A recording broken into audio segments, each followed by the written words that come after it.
আসছি আজকে যদি মরে যায় আমার রাস্তা থেকে কেউ না তুলে। আমরা ঢাবি স্টুডেন্ট ভাবে মার খেয়েছি, আমাদের ভাইদের যেভাবে মেরেছে আমি নিজেও ইনজুরিতে আছি, আমি তারপর আজকে আন্দোলনে আসছি। আমরা কিন্তু মানে দমে যাই না, এটা জাস্ট বোঝানোর জন্য যে ইনজুরি থেকে যে উঠে আসছি, যে ঢাবির এখন পর্যন্ত কোনো আন্দোলন কিন্তু মিথ্যা যায় নাই।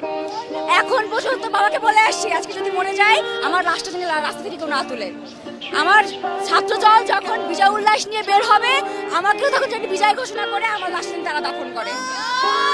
এটা বাসা থেকে বলে আসছি, এখন কি হবে সেটা পরে দেখা যাবে ইনশাল্লাহ।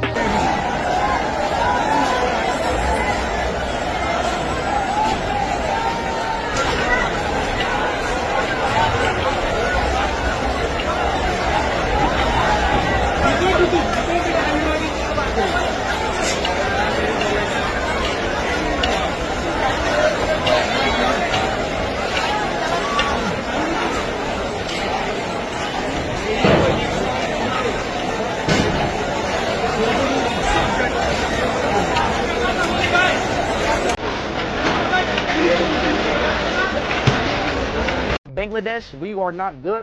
What's going on in Bangladesh? Say Bangladesh students. What's going on in Bangladesh?